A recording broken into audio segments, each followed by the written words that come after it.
In March 2024, soon-to-be Chancellor Rachel Reeves told The Telegraph that it was her mother who taught her fiscal management at the kitchen table. At the end of a long week of primary school teaching, Sally Reeves would sit down at the family home in Bromley, ticking off each item on her bank statement against paper receipts. In positioning herself as the thrifty, purse-string-holding mother of the nation, Reeves is the direct descendant of Margaret Thatcher, who similarly professed to derive her financial wisdom from her maternity. Of course, this comparison of the state coffers to a family budget is entirely dishonest. For one thing, households can't raise revenue through taxation. But both Britain's first woman Prime Minister and its first woman Chancellor have savvily deployed this fiction to justify massive cuts to state spending. Just a few weeks into her tenure, Reeves has already announced she's nixing road, rail and hospital investment, scrapping most pensioners' winter fuel payments, and keeping the two-child benefit cap. There's not a huge amount of money there, Reeves informed the BBC the day after Labour's general election landslide, as if the money the state has is not entirely within her power. With her slick black bob and slash of red lipstick, Reeves is the 21st century Thatcher, a stern matron helming a mother state that disciplines and punishes its wayward children. Yet if the mother is the ultimate metaphor, its vehicle isn't only conservatism. In her new book, Mother State, Helen Charman, a literature scholar, poet, and now political historian, explores both the repressive uses of motherhood and its liberatory potential. While Mummy Thatcher led the charge into the Falklands, women were setting up a nuclear disarmament camp that would run for almost 2 decades. While the state was cutting benefits to profligate young single mothers, a group of young single mothers were occupying their emergency accommodation in East London after the council threatened them with eviction. Motherhood, in other words, is a category through which people of all genders have found both oppression and freedom. But can the state ever be a good mother? Is that what the mother state of Helen's book title even refers to? Not exclusively, I don't think. Helen is interested in the state as mother, yes, but also in the state of motherhood. Not in the narrow biological sense, but in a looser, metaphorical sense. The feeling of a deep responsibility for, an umbilical connection to other human beings. Motherhood is a weapon of the right inasmuch as it privatizes our concern within the family unit. It's a tool of the left inasmuch as it opens us up to our fundamental interconnectedness with all beings. As UK birth rates continue to dwindle, fewer and fewer of us will become mothers. Nevertheless, it is the conditions that make motherhood feel impossible to so many of us, the climate catastrophe, the impossibility of finding anywhere affordable to live, the runaway expansion of Western imperialism, that make letting go of our individualism and mothering each other even more necessary.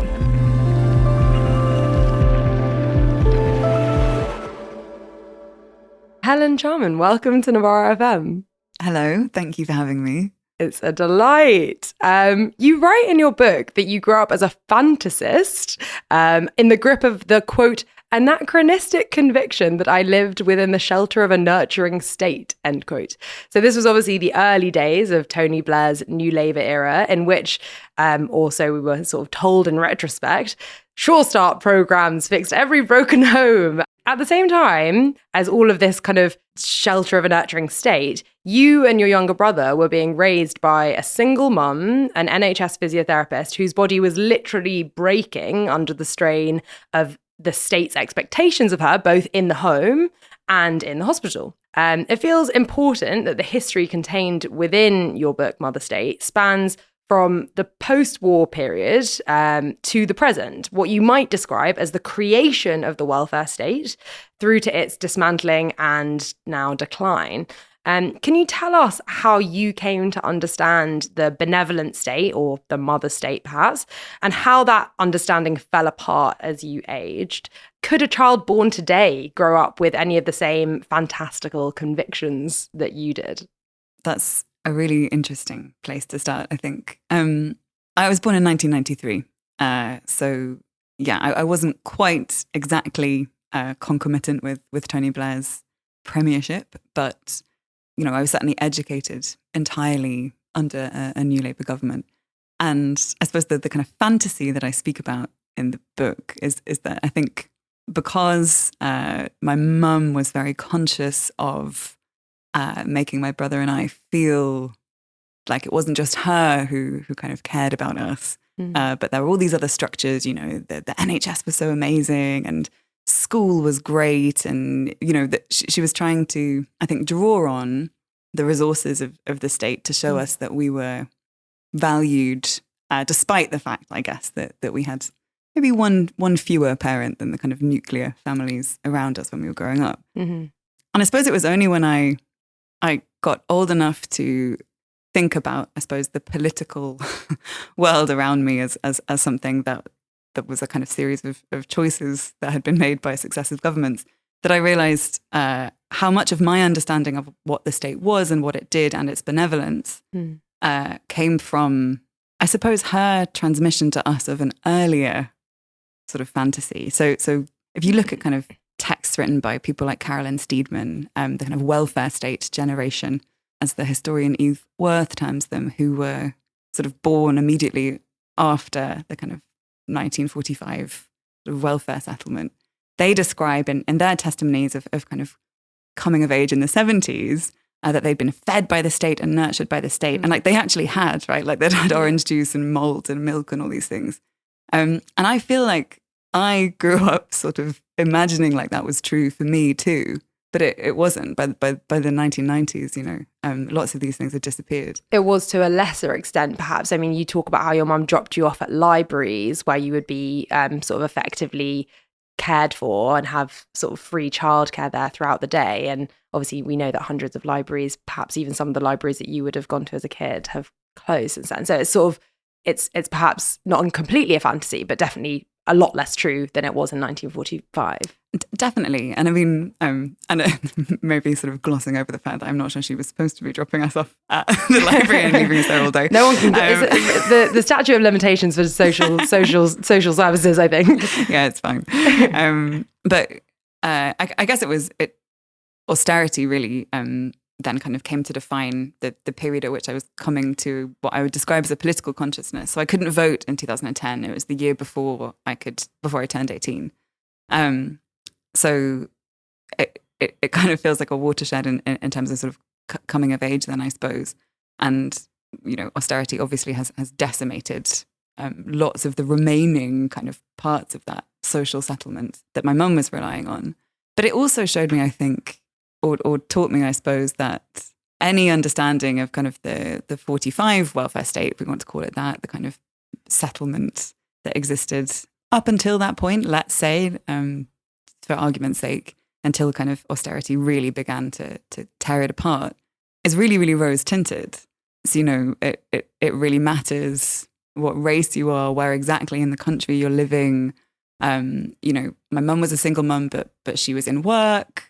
You know, and she worked for the NHS, all these kind of other things that actually construct different kinds of subjectivity and subjective experience, right? So this fantasy that I had of the welfare state and this kind of nurturing state was also quite a simplistic one in that it didn't afford or allow for, I suppose I should say, the complexities of, you know, different forms of experience. Yeah. But then, you know, what happened after 2010 was obviously just total devastation. And yeah, you couldn't take a kid to a library and drop them off in the morning in hundreds of places around the country where the libraries have closed. But then also the libraries that do exist are providing so many more social functions, right? Because other things have kind of shut down.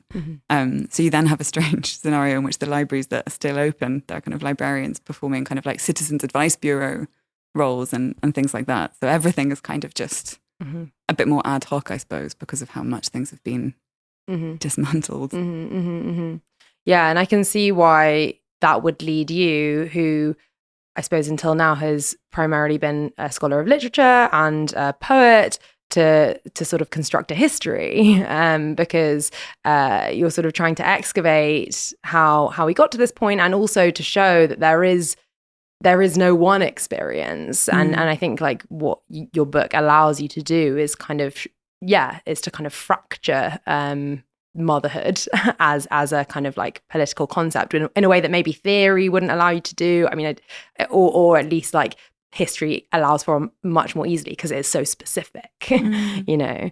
But I think, a historical figure who looms incredibly large in the book, and whose premiership preceded you and me, I was born in 91, is Margaret Thatcher, who is the sort of mother of the nation, perhaps matron or nanny of the nation, which is interesting because obviously she is like the antithesis and the biggest enemy of the nanny state, of the state that cares for its children. She is sort of curious in a way because Thatcher both weaponized motherhood. You know, she said that she would manage the public finances like a household budget, much like the current Chancellor Rachel Reeves, using that kind of maternal logic to justify these swinging cuts to the state, including the welfare state. And she also forcefully rejected motherhood. You know, she made a show almost of having little time for her children, of feeling overwhelmed by her maternal sort of duties. I think that's actually a fear that she expresses in interviews. But interestingly, she is very much by outside commentators judged as a mother, as much as a prime minister. So one of the most famous nicknames she gets is obviously Margaret Thatcher Milk Snatcher, which I think worked particularly well. Not that it wouldn't necessarily be the same, you know, you have Keir Starmer, Kid Starver or whatever nowadays. So it's not exactly like there aren't analogues, but it seemed particularly sort of pointed because of her femininity. And you have Raymond Briggs, author of The Snowman, writing a book about Thatcher, the Tin Pot Foreign General and the Old Iron Woman, which you cite in the book, who describes Thatcher as not real but made of iron. And so somehow Margaret Thatcher is both the kind of ultimate woman, but also not a real woman because of her sort of belligerence, in particular, in this case, in the Falklands War. And so it's also interesting to me, my musings on Thatcher will stop soon, I'll get you to be able to speak, but it's also interesting that this kind of iron lady, this matron who cast out womanly weakness, one of her downfalls was to assume that all the other women in the country were a different type of woman, were soft, caring, put family before their duty to others. You know, she fatally misjudged the miners' strike because she assumed that women would care more about their children than about the strike. And in the end, actually, a lot of women made sacrifices in their own personal lives and perhaps even to some extent the welfare of their children in order to be able to continue the strike. You know, they forfeited wages, they tolerated sometimes abysmal living conditions in order to not scab effectively. So talk to us about Thatcher and why she's so important in the book, and how she kind of positioned herself as this sort of mother to end all mothers in quite a literal way.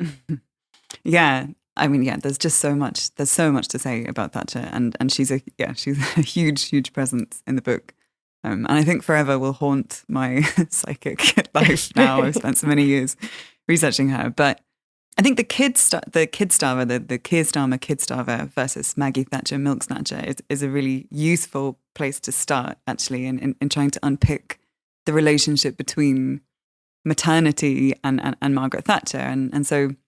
You know, Keir Starmer, Kid Starver, I think it's funny. It's catchy. It's accurate. Yeah. But it definitely doesn't have the power, I suppose, the kind of cultural weight of Maggie Thatcher Milk Snatcher. And obviously, you know, not enough time has passed. Perhaps we could say that, you know, in 30 years' time, it might be the one thing he's remembered for. But it's the milk, I think, at the heart of the Thatcher the Milk Snatcher thing that's so significant, because it kind of represents or works as a useful microcosm, I suppose, of the sort of three distinct parts of maternity that she problematizes, or I suppose perhaps reveals how political they are. So there is, of course, the fact that she actually was a mother.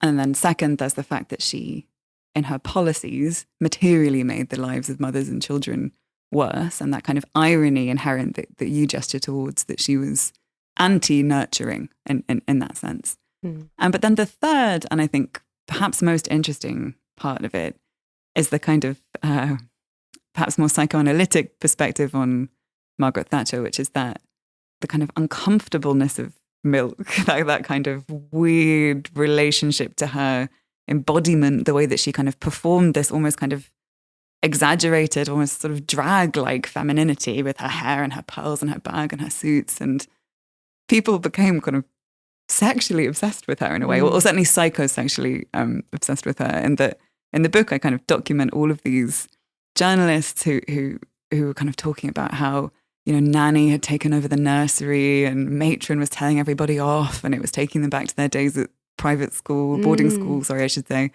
I think she really tapped into this quite uncomfortable idea of the kind of maternal body as something that needs to kind of be repressed, but then is also kind of leaking into all the spheres of the political world that it sort of wasn't really supposed to. And I think she masterfully managed to kind of use that to her advantage, actually. And I think she did that by kind of this kind of grotesque performance of the nation's mother, the nation's housewife.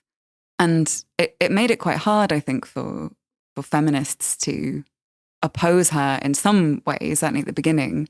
And also, I mean, she came to power as the kind of women's liberation movement itself was sort of tearing itself apart in 79. But, you know, she kind of occupied womanhood in this way that was quite hard for other people to sort of get into in some ways. And I think the miners' strike is a really useful example there of a miscalculation that she made, which was so she denied the families of striking miners social security, so they couldn't access the money that they would need to feed their families. And you know, and I'm generally speaking, but lots and lots of women in mining communities responded to that by forming the WAPC, Women Against Pit Closures, banding together, forming soup kitchens, traveling around the country, raising money, doing collective childcare often. But it also worked against her in kind of the public, the more general public perception too, because actually the starving children of striking miners were a really, really good fundraising tool. So lots of people would say, I'll donate specifically to the children of striking miners. You know, I don't like the violence on the picket lines and I don't want anything to do with Arthur Scargill. But actually, you know what? I will give some money so they can keep making soup and giving it to kids. So it did work against her sometimes. But I think in general, she managed a kind of horrifying feat of occupying a certain kind of maternal role and kind of totally kind of obliterating some possibilities, I guess, for how motherhood was understood. Yeah.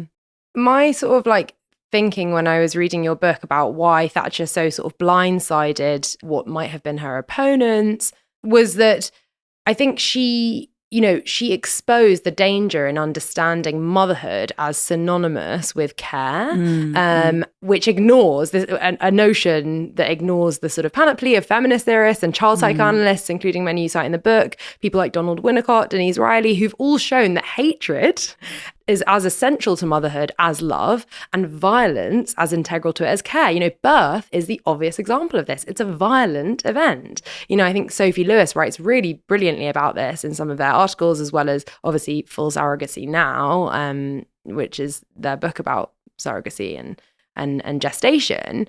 You know, you talk in your book about the involvement of women within sometimes violent political movements, the Irish Republican movement, for example, to a lesser extent, the Loyalist movement, as well as obviously the miners' strike, not violent, but oppositional, you know, Scargill slags, as the police called them, who took upon themselves this kind of forceful and sometimes violent struggle, not despite their motherhood, but often because of it. And, you know, I think there's some really fantastic, you know, research that has gone into the book. And I really love some of the very specific anecdotes that you have in there. There's one woman, Joan, doesn't have a surname in the book, but she's one of the women in the miners' strike, possibly a member of Women Against Pit Closures. She says, after a particularly difficult confrontation between the strikers and I'm guessing the police, that she says, frightened lasses, I'm beginning to hate, she says. And then you also talk about an 80-year-old woman going into a shop in Fife during the miners' strike and buying a tin of soup and then lamping it through the window of a strike-breaking lorry. And, in a way, this hatred isn't a betrayal of womanhood, but kind of an expression of it. And you also talk about Bertolt Brecht's play Mother Courage and how it was misread because people wanted to, as you say, understand maternity as the opposite of violence, as a fantasy, and the fantasy that warfare is a solely masculine pursuit. I suppose my question is, does a liberatory motherhood mean permitting women violence effectively? And if so, what is the difference between Thatcherite violence and an IRA woman's violence? Yeah, I mean, there's so much to say about that. Well, the kind of framing thing there, I suppose, that you refer to in relation to hate. Winnicott, in his very famous essay, I think it's from 1947, but I might be wrong, but it's around that time, Hate in the Countertransference, talks about all of the reasons that a mother hates her baby. I think the baby is gendered as male in this essay. If not, it's very telling that I have gendered him in such a way, but he just requires so much. He just takes so much. And so that hatred is inseparable from nurture and from care. And I think that's what you're saying. But then I think in the examples that you've given there, well, one obvious answer, I suppose, to the difference between the kind of maternal violence, if we want to characterize it as that Margaret Thatcher was endorsing and performing, and that of kind of what we might want to term as maternal violence in resistance movements. Mm-hmm. So the IRA, for example, they're engaged in the resistance of the occupation of the north of Ireland by the British state, is exactly this issue of the state, right? So Margaret Thatcher's violence is legitimised by the state. She's the head, the head of the state. She's the prime minister, and it also kind of masks that violence. The Falklands conflict obviously happened while she was prime minister, and there was a certain kind of grim logic to the fact that she was kind of allowed to send other mothers' sons off to the battlefield. She was almost the kind of, well, I was going to say there actually she was the Mother Courage figure, but she's not really, because she's much more powerful than Mother Courage herself in Brecht's play, who basically is just kind of trying to make a living by following the armies around.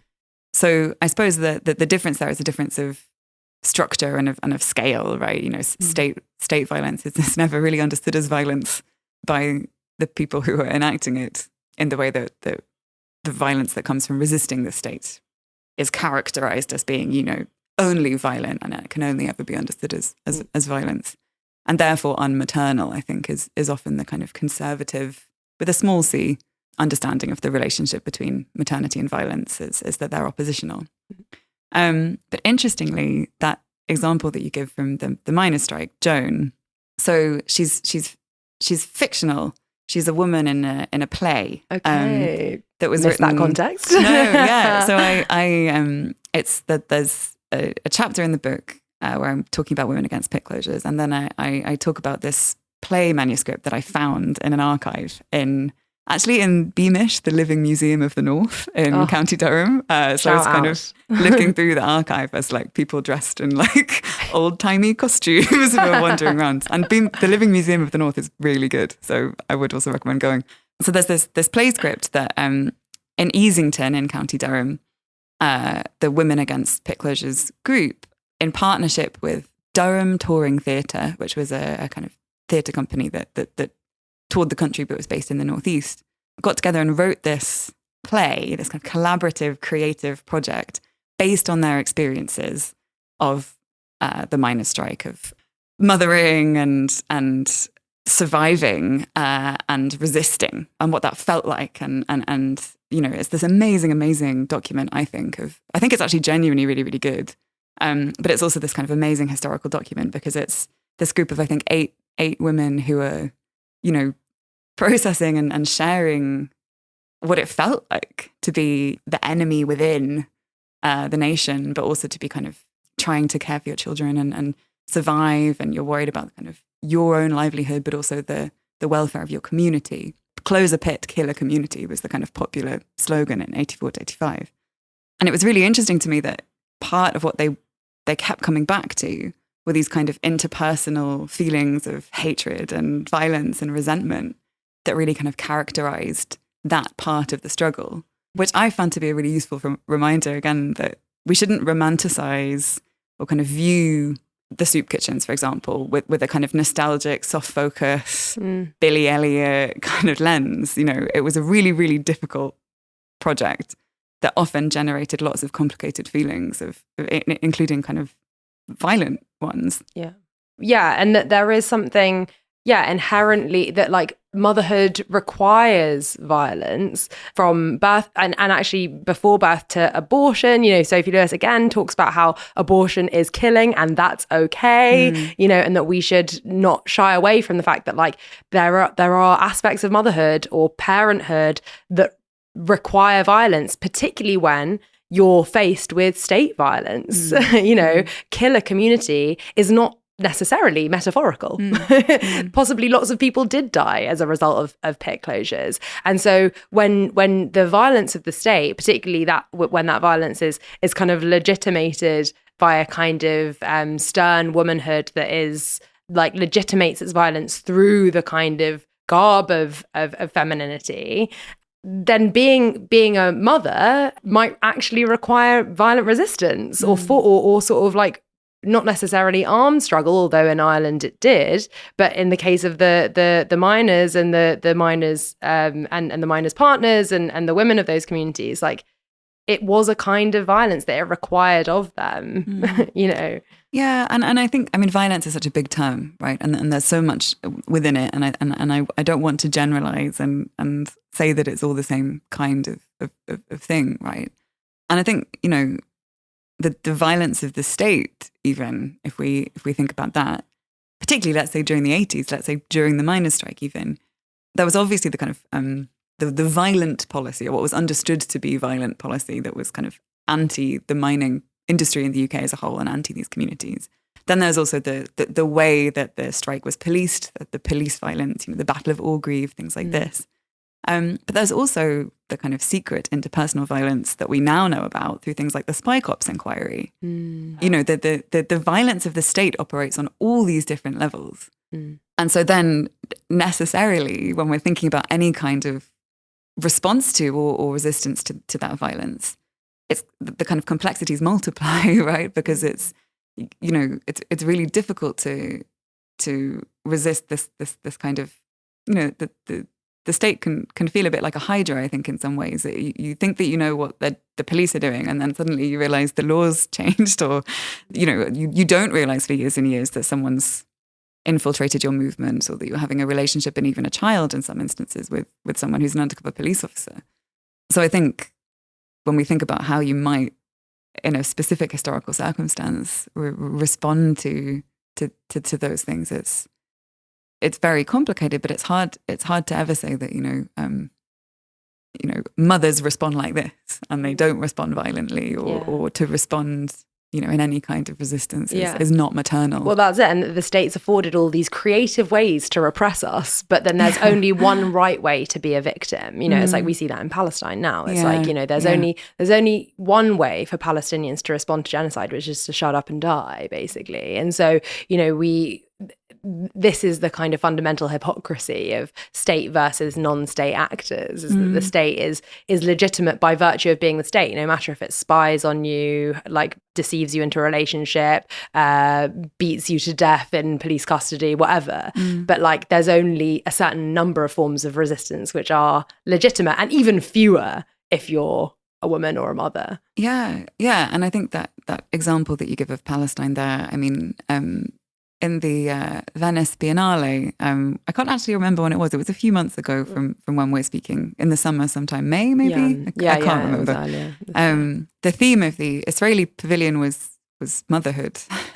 Right. I didn't know that. Yeah, and it really, it was just this kind of horrifying irony. I mean, you know, that on the one hand, there's this artist whose name I've forgotten actually, whose pavilion was kind of about motherhood and mothering, and a kind of celebration of I think it's specifically to do with IVF actually.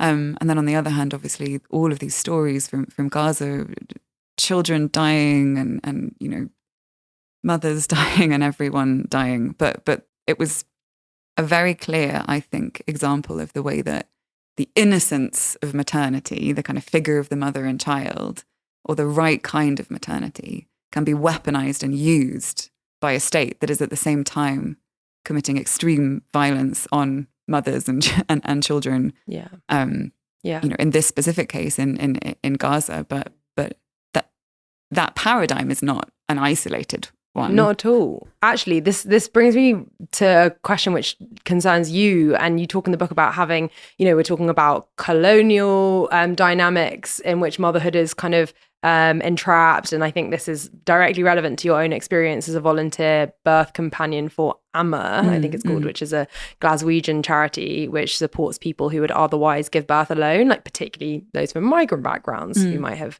not got any family or support system in the UK. So these pregnant people, unlike, when you were growing up, were under no illusions about the benevolence of the state. These people have been completely abandoned by the state, which is why these charities have cropped up to fill the gap, despite the state claiming constantly, we constantly hear from the Telegraph and the Times and Tory politicians and now Labour politicians that we're not having enough babies and that we should all be having more children. You say, I think, though the natalist state of the post-war period has receded, quote, we're still held hostage at the shrine of the national baby, end quote. That's not entirely true though, is it? In the sense that we're not all. And like the state, it's really interesting because you quote Sally Rooney, who says, I think quite, aptly, that motherhood is an act of generosity, or at least it can be an act of generosity. I think it is always an act of generosity that someone performs for the benefit of society, not just for their own benefit and for a child's benefit.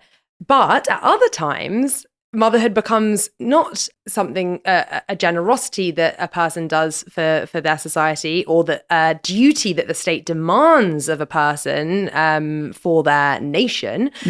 Sometimes the state flips it around and says, actually, if you're a migrant woman, if you're a gay couple, if you're over 40 years old, having a baby is a privilege. And we are going to decide whether or not you get to have it. And there are some really interesting examples of this in relation to, obviously there's the whole kind of IVF policy and, gay couples being kind of afforded children depending on criteria that the state arbitrarily decides, or, there's all sorts of criteria that the state will set, for example, on IVF. But I think contraception is another really good example. You talk about different geographical contexts. Puerto Rico, for example, where between 1930 and 1970, I can't believe this, 1/3 of Puerto Rican women of childbearing age were sterilized. Obviously, the Israeli government in 2013, I believe, admitted to having prescribed Depo-Provera, which is that an injection? Yeah, contraceptive injection. Yeah, to Ethiopian immigrants, Jewish immigrants, without their consent. And then obviously the pill being overprescribed to Black British women because they're considered a high promiscuity risk. So what kinds of motherhood does the state, perhaps not only the British state, but I guess that is the concern of your book, proscribe and prescribe? And how does that feed into racial anxieties of things like the Great Replacement? Yeah, a huge question. And I think actually it relates to sort of the central distinction that I tried to make in the book, which is that to say, as I do, that motherhood is political is a different thing from saying motherhood is politicized. And it encompasses the politicization at certain points and moments of motherhood. So, and I think this is everything that you just said is really, really essential to that. So, the kinds of motherhood, the kinds of mothers that the state, let's speak about the British state for now, wants to endorse or encourage to or literally facilitate in the case of IVF. Yeah, to reproduce it. The pattern is that tends to be the kinds of mothers that the state wants to support or encourage to reproduce. The kinds of mothers the state wants to create, I think, to a certain extent, often fit into a very narrow category of respectability, let's say.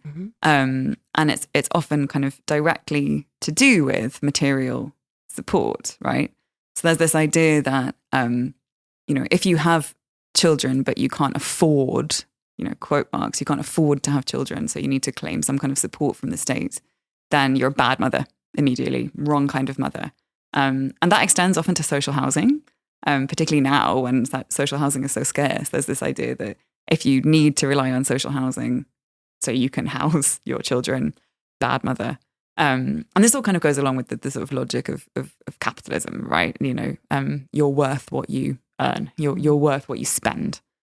And then I think that also divides along, as you say, racial lines, but also national lines too, right? And if we think about the kind of current migration panic, we've just had a general election in which both parties were running on a stop the boats crossing the channel platform. There's this great panic, I think, about infiltration, or as you say, you're referring to replacement, the great replacement theory. These kind of highly racist theorizations of race and nationality.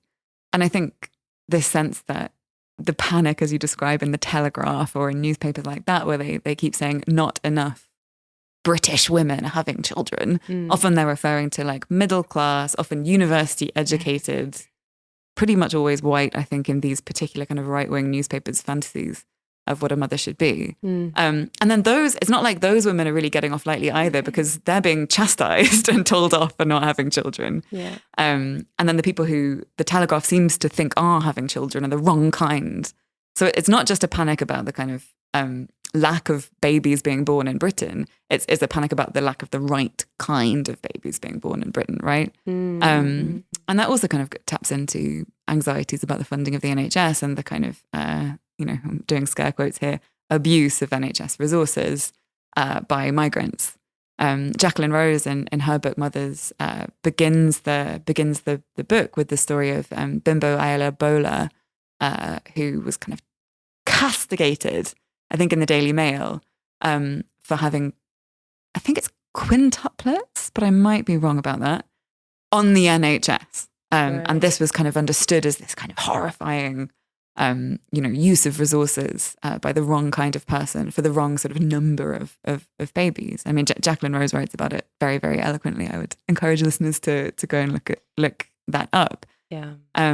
But there are all of these examples, of the kind of the double-headed injunction to have children, but only if you're this kind of woman, and it is always gendered in that way, and that's in part supposed to be a ballast against the threat of the wrong kind of babies being born.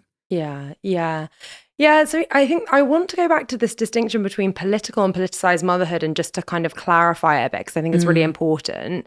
So, I mean, am I right in understanding sort of politicized motherhood as like the way that the state in particular, in this case, weaponizes and selectively weaponizes particular forms of femininity when it suits it, either sort of enforcing care or rejecting care as it suits it, sort of using motherhood as a justification, whether that's Thatcher or Rachel Reeves or whoever else, or the kind of mother citizen. So like ideas of kind of profligate single mothers, like welfare queens in America and things like that.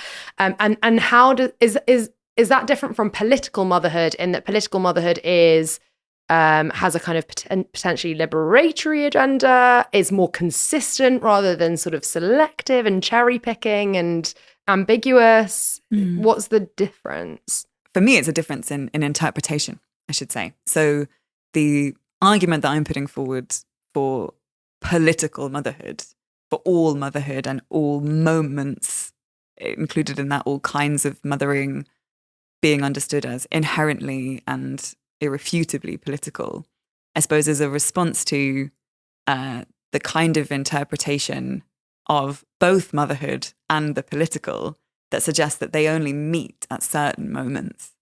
And And I think I found that actually, obviously it's there in the state and kind of discourse on the right, as we've been discussing, but it's also there in quite a lot of sort of zeitgeisty, I would characterize it as kind of mainstream feminist work about mothering sometimes, which is that mothering is understood kind of to be this sort of private, we might even say neoliberal endeavor, certainly kind of enclosed within some form of sort of nuclear family. Yeah. And then there are these moments at which it kind of touches the public sphere. So a really good example of this, I think, is breastfeeding in public. And I think it was Stella Creasy who had that campaign to breastfeed and to be able to breastfeed in the House of Commons.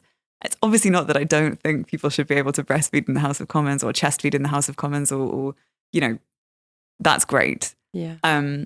But I think it's, you know, if that's the limit of your understanding of the relationship between the political, as it were, and mothering, then that's not really helping anyone, is it? Yeah, and it enables these kind of hypocrisies where people like Stella Creasy and members of the Labour right might position themselves as feminists and liberators of mothers for being able to breastfeed in the House of Commons, but enact policies that like punish the vast majority of other mothers. And so it's kind of like you're saying that there's times when mothering is relevant to politics. We're doing politics now. We're having a discussion about motherhood and politics because Stella Creasy's baby is in the House of Commons. And then there's times where, you know, the 2-child benefit cap, or like, you know, all that stuff about like cutting people's, the number of libraries in people's areas, or, you know,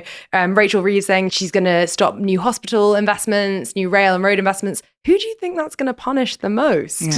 Who do you think relies most on the state? It's women and mothers and single mothers. And so it's like, those things are not to do with motherhood because they don't sort of, they're not displaying their sort of the relevance of motherhood in the same primary colours that breastfeeding in the House of Commons does. And that's really dangerous because it kind of allows a sort of a deeply reactionary politics to kind of masquerade as, I mean, it's identity politics, right? This is the result of identity politics, that simply being a woman, I think you actually say this in your book, identity politics has made you say women and feminism effectively interchangeable. Yeah, and I think... yes. And I think hopefully, or certainly the kind of feminism that I strive to have in the book is one that, you know, the personal is political, right? That classic phrase or slogan or mantra, we might say, from 1970s feminism. It's not a rejection of that at all. It's just an incorporation of that into then a kind of feminism that looks outwards and looks at the material conditions in which these personal experiences happen. So, you know, you're understanding the personal things that happen to you. Like, for example, you know, you can't breastfeed in your workplace. That is awful, but that's also structural, right? And you can use that personal experience to think beyond the particular kind of confines of that. I mean, especially if you're a politician, as you say, because then you're in a very unique position in terms of being able to influence the material conditions for other mothers who are less fortunate than you. Yeah. But I think it's also the sense that I think there's in the book, I quote Lola Olufemi, who writes about all the statistical evidence that proves that austerity hit women the hardest and within that often mothers and children the hardest too. Right. So that is this very real material thing. That is a feminist concern. Right. And this is what Sisters Uncut, the feminist organization, was always organizing around, you know, cuts are a feminist issue, you know, totally definitionally. And it's also true if you think about asylum policy and migration policy, and you think about, you know, having no recourse to public funds, what that materially means if you're trying to feed your kids. All of these kind of tiny things, daily decisions, personal decisions, you might say, domestic decisions, that are actually completely structured by and governed by the political, the material, whatever it is that we want to specifically call it. I sort of wonder whether we as cis women, we could maybe be confining ourselves to notions of biological womanhood that are also based on our own experiences as women who might menstruate, who might conceive of pregnancy as something our bodies are able to do, to gestate and bear children, etc. But that motherhood could extend beyond this. And there's just a bit in the book that I just want to ask you about, where you say that the pro-life movement demands, quote, life as default, life that, quote, comes at the expense of other lives, my life, yours too, if you have a uterus. And I'm just wondering whether it's possible for us to think beyond motherhood as something primarily biological, because I know you're talking here about abortion, and abortion is something that exclusively happens to people with uteruses. It doesn't also the kind of life, the idea that the life of the fetus comes at the expense of other lives, the lives that it comes at the expense of are not just the person with the uterus, but also the children who can't be adequately cared for, the partners who might also become parents against their wishes, as well as the person with the uterus, the family and friends whose lives could all be turned upside down, the birthing companions of people who are enlisted to support someone. Could understanding motherhood as a state that we're sort of all conscripted into be helpful and sort of force a sort of recognition, particularly from the left, which, as you say, can think quite narrowly about motherhood as like, that's about people who have a babe in their arms kind of thing, help to conscript those people into the sort of fight, because it's like, everyone has been born. Everyone has in some sense a connection to birth and quite likely to motherhood. So like, is thinking beyond the sort of uterine maybe a good way to go with that? Yeah, definitely. And I mean, and yeah, that's specifically in at the end, I think, of the chapter about abortion and historically, I suppose, the 1967 Abortion Act and its legacies. And yeah, as you say, there are biological aspects to motherhood. And I suppose for me, the way that I hope I've managed to write about it and think about it is to say pregnancy and birth and breastfeeding or chest feeding or abortion and miscarriage and stillbirth, these are all things that can happen during someone's experience of motherhood or their reproductive life more generally. Yeah. But they aren't necessary to it. They're not definitional of it, right?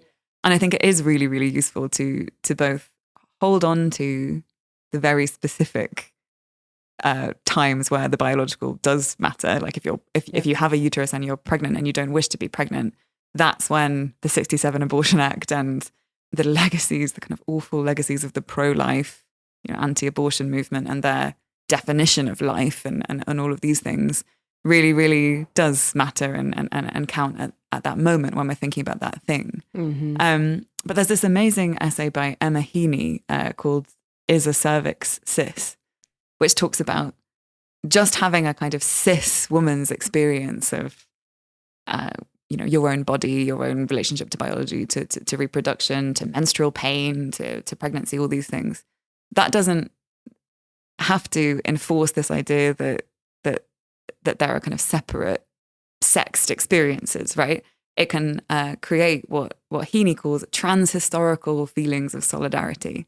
So, my chronic menstrual pain, sure, it happens because I have a uterus, but that doesn't stop that from forging a common cause with someone who is having similar but different trouble in terms of kind of the prescription of hormones, so they can feel, better in their own body and in relation to these kind of very complicated questions of gender and sex and identity and all these things that are all kind of tied up and smushed together way too much, in the kind of small space that's afforded to them. Yeah. Which is why, motherhood and maternity and things to do with it are kind of low-hanging fruit for transphobes, right? I mean, it's something that's kind of classically used again and again to a kind of radically conservative.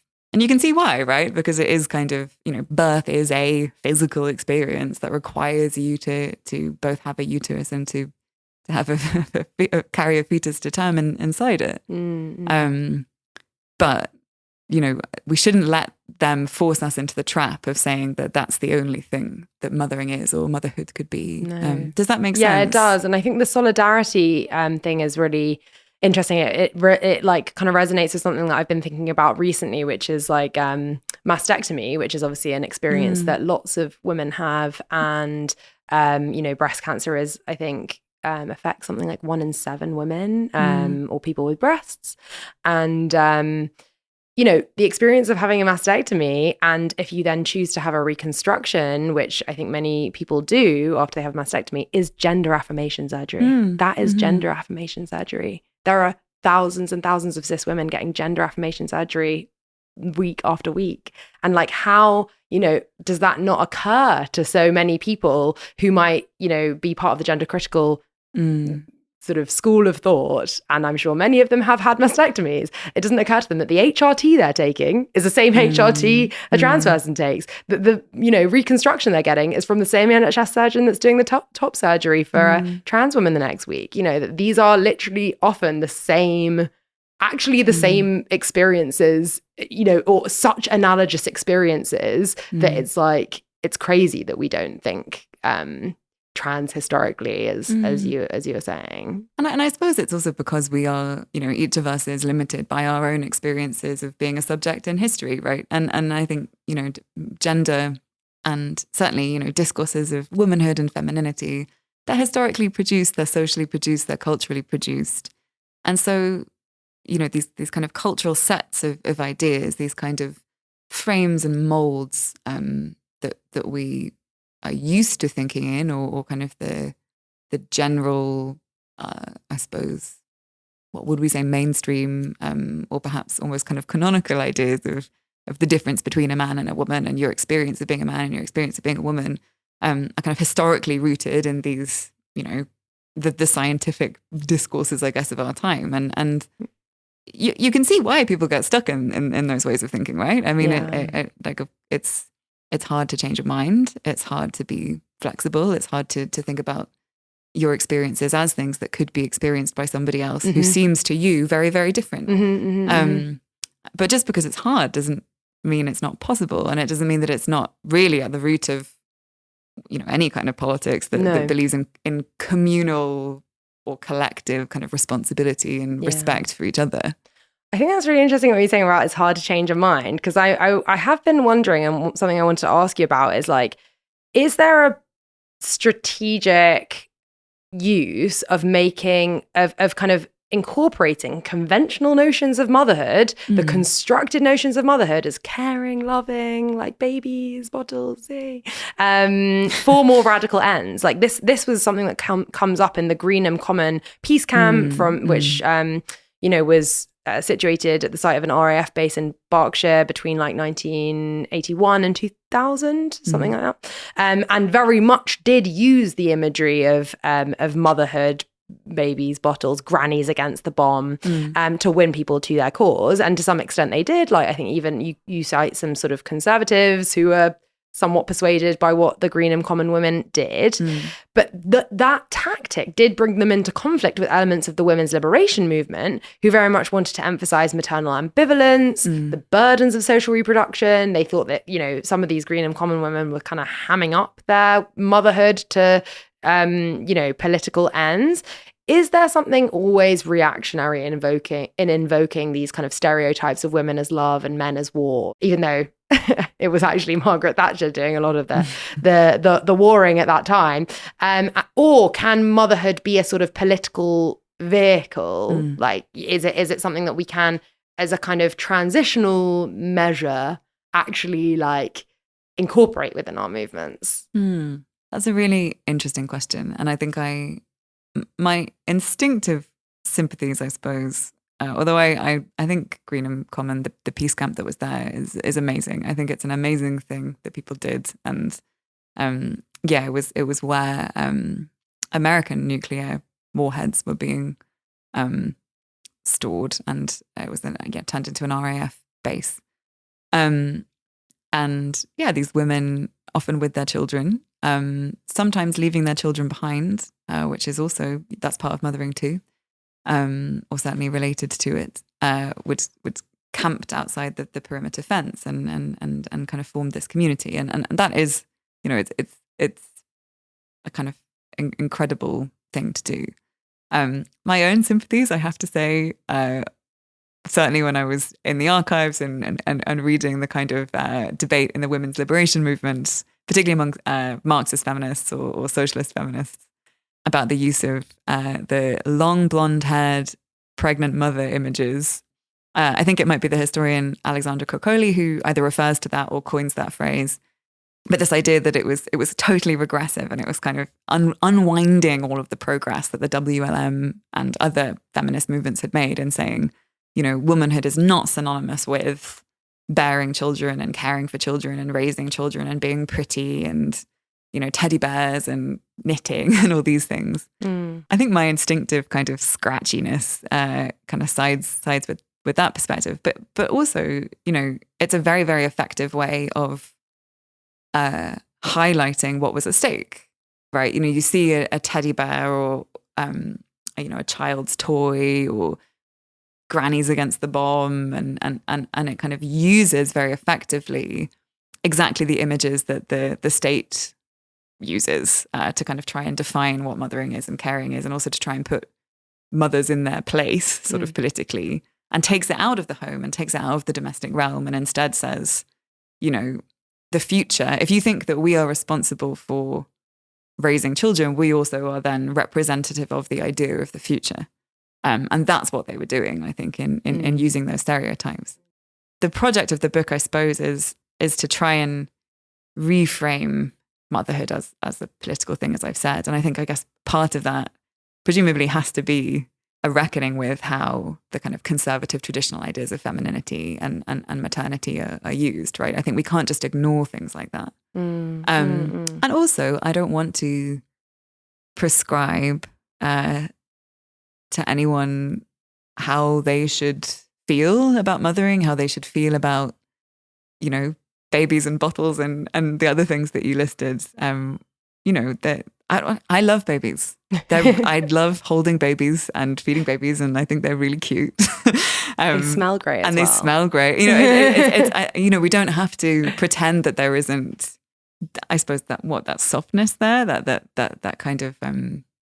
But we just have to be alive, I guess, to the way that softness and tenderness and care and love get weaponized, kind of while we're not looking often, I think. And also then how those images are often, racialized. Like Candace Braithwaite writes about this a lot, the idea of the soft, lovely newborn baby and mother in advertising or whatever is almost always, often anyway, white and often blonde also, and kind of holding this little white angel blonde infant. And, it kind of really reinforces broad brushstroke hierarchies. I also wonder whether there is something holding us back, which is not just this, as you say, racialized ideas of what motherhood is, but also a certain attachment to the nuclear family, including amongst people who might consider themselves on the left, an inability to sort of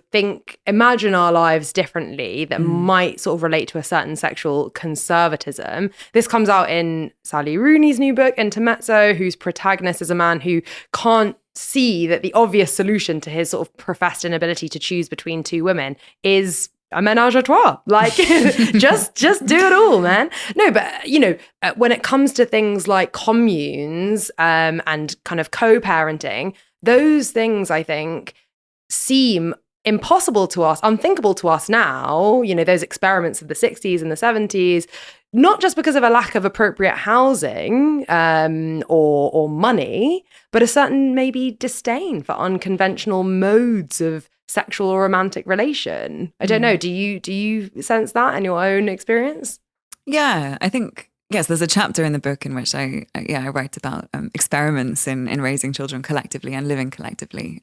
So whether that's in squats, like the lesbian squatting communities in Hackney, Broadway Market, and in Brixton and other places, or in communes, which are obviously slightly different, kind of more formally organized, I suppose. And often these projects were centered around the idea of refusing ownership of a sexual partner or ownership of a child, and trying to kind of destabilize the assumptions that we might make about the people who care best for a child, are the mother and the father, and then, you know, you have to be biologically related or blah, blah, blah. And often they would kind of experiment even with like numbering systems. So each child would have 2 1s, 1 2, and 2 3s, and they would just be the people who kind of assigned in level of importance as to who was looking after this child. Yeah. But often it didn't work out, right? And I think sometimes that was circumstantial, but also sometimes it was because, again, I said before, it's hard to change, and we're quite ingrained in certain ways, and it's maybe also individualistic to think that we can affect change in our own lives outside of society. I think, sorry to refer again to Sophie Lewis, I'm obsessed with them apparently, is, you know, something that they said when they were on this podcast is, don't try this at home, folks. Like, this is not, family abolition is not something that you just do. Like, I mean, perhaps it is. And perhaps communes are something that we can just do, but we cannot think of them as solely these kind of individual experiments that we try out, that actually we might need bigger things around us to change tectonic plates of austerity and housing and, you know, the law to actually change alongside individual changes that we might seek to make.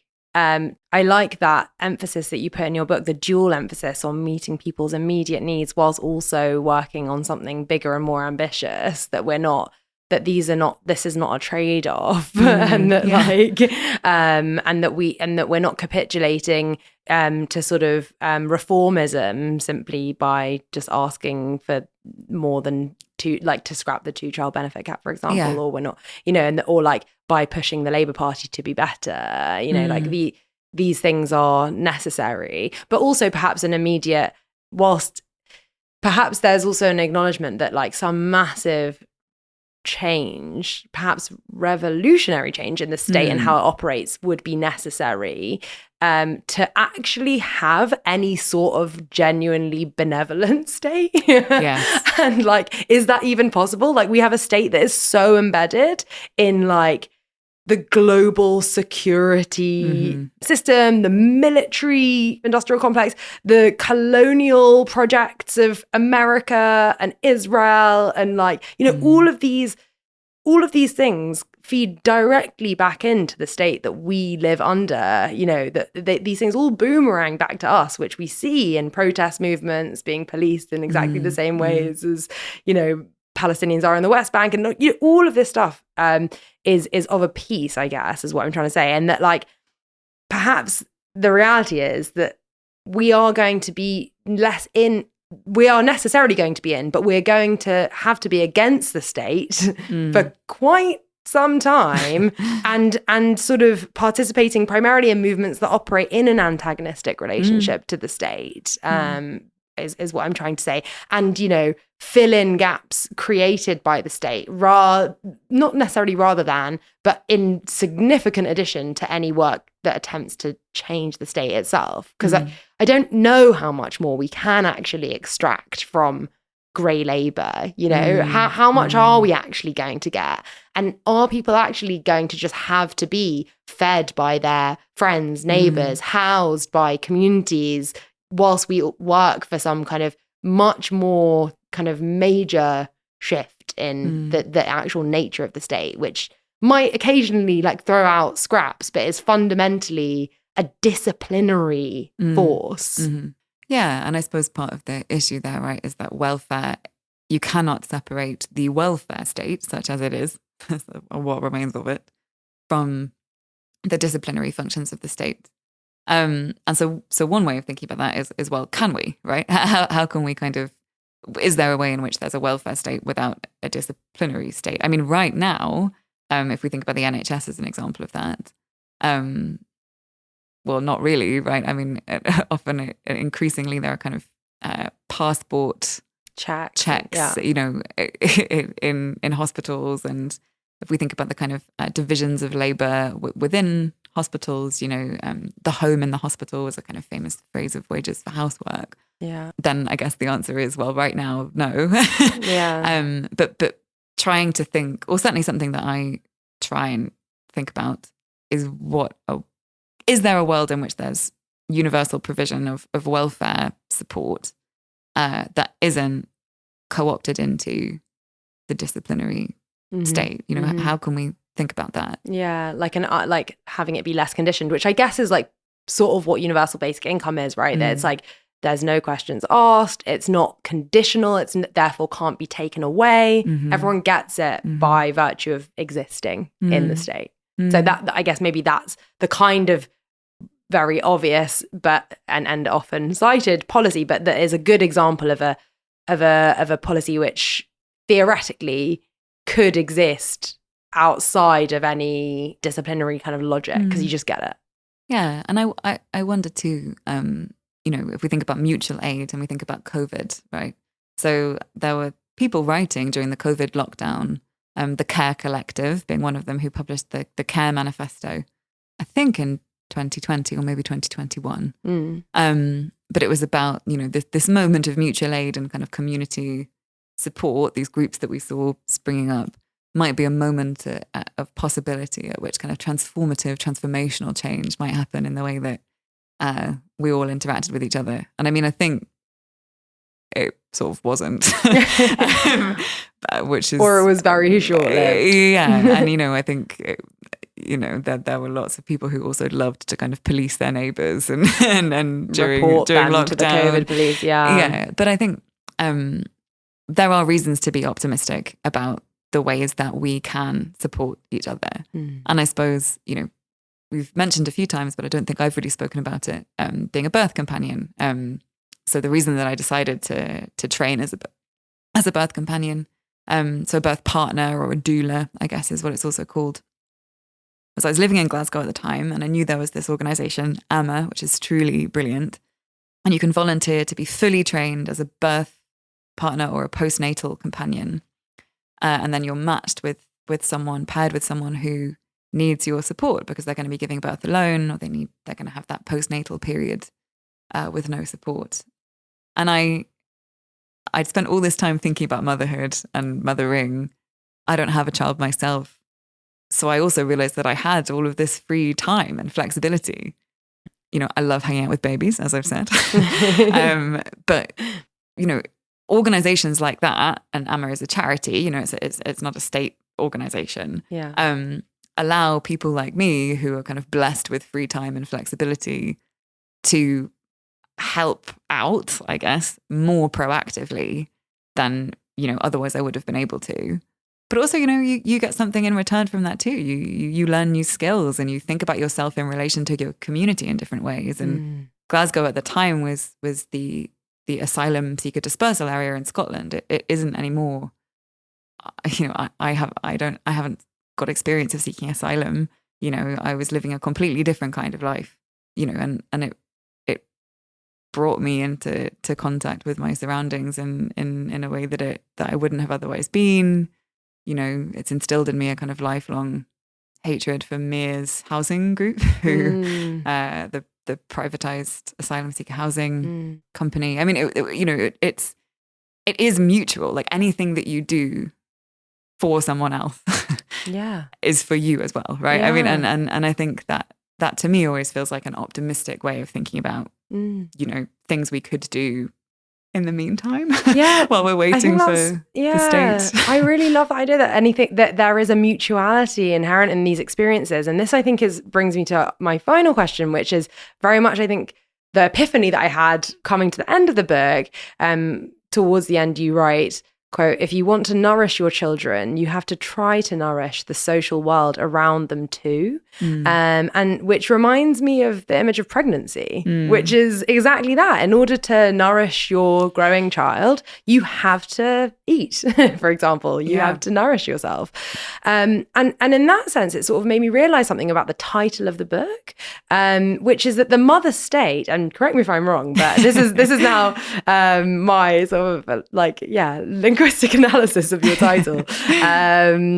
The mother state isn't the state, you know, isn't just the actual state that leverages the metaphorical power of motherhood to give and deny its children, its citizens care, but also the sort of revolutionary subject who inhabits the mother state, the state of mothering, mothering not as an identity, in a way, perhaps less motherhood than mothering. So motherhood being an identity, mothering being an act. Is there some sense in which the kind of best and most liberatory forms of mothering are sort of about relinquishing individual ownership of the baby in your arms, of the husband and the house and the everything, and rejoicing in a sort of collective ownership? There's a beautiful bit in that play that you cite earlier where the woman comes in with her baby and she says to the fellow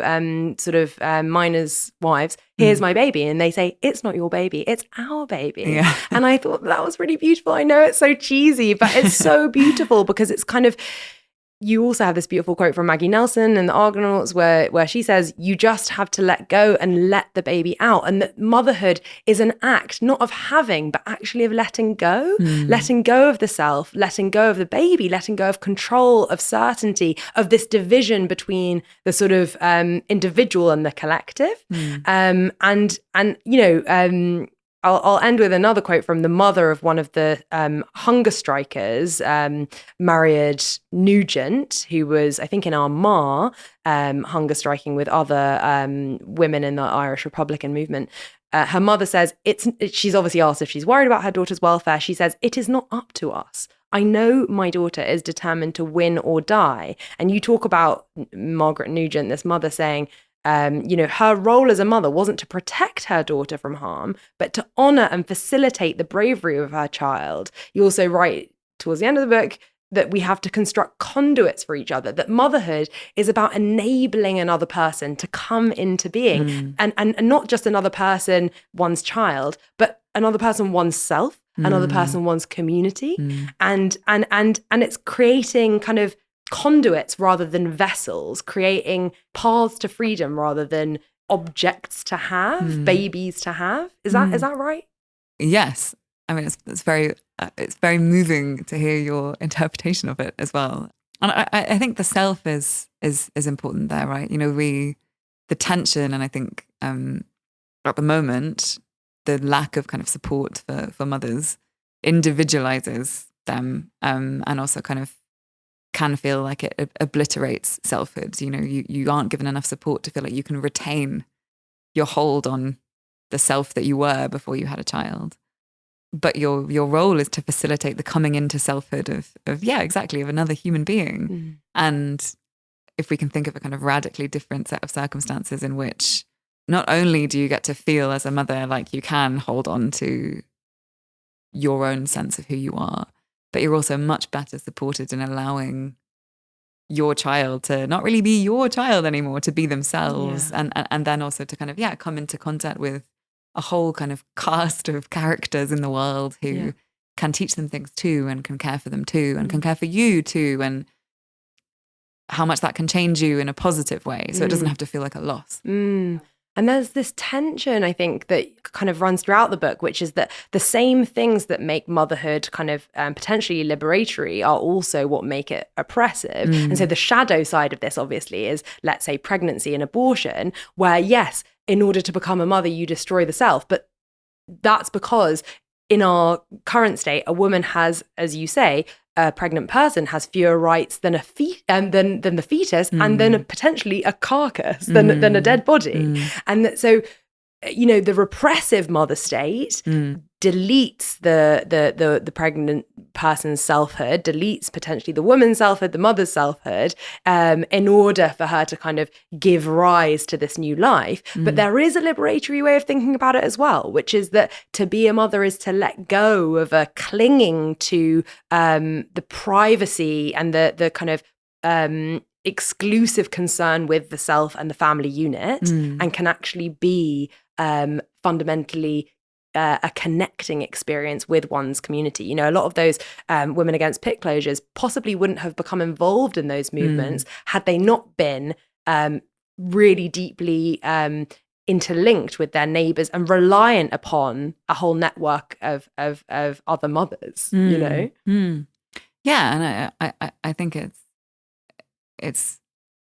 it's precisely the complexity of it that we have to hold on to, right? And at the moment, the repressive mother state, as you say, does not allow for complexity or ambivalence, which we haven't actually spoken about yet. That kind of, I know we're coming to the end, which is kind of an appropriate place to belatedly bring in ambivalence, perhaps.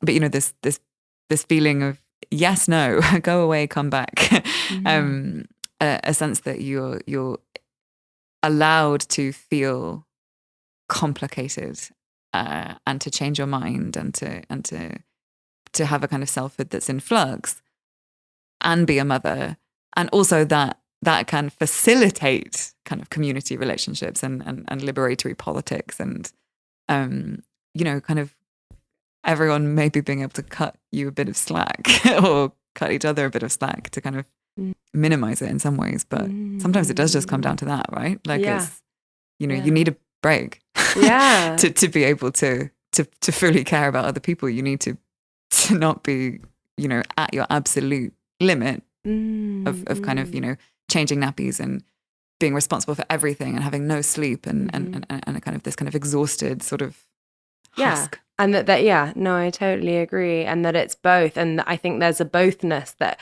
kind of extends throughout this book, which is that motherhood is both violent and caring. It's both having a uterus and being subject to what the strictures on people with uteruses mean. It's being cis, it's being not cis enough. It's kind of, it is just both of these things. And I think that I also think that it's really important that your book and that the way you think makes space for that ambivalence and allows people to come along for this kind of ride wherever they're at with motherhood, basically. Because I do think that in a kind of very identity politicized society, we tend to think about people's personal choices as somehow a kind of reflection of their personal politics, when often it's not. As you say, their choices are deeply shaped. Just because someone's has a nuclear family, it doesn't mean that they are not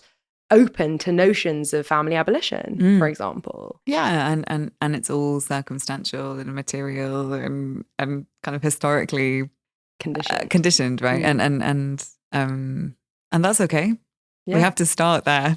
We can't start from a kind of fantasy place in which everyone behaves how they think they want to. I suppose.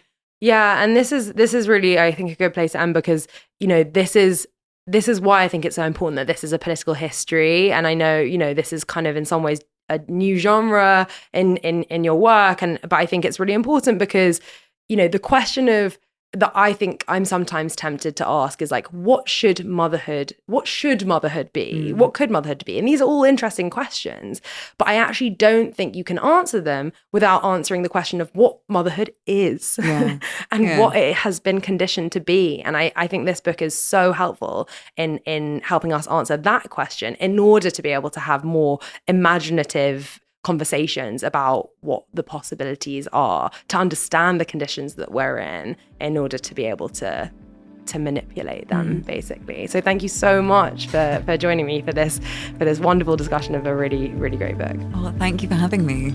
It's been a pleasure.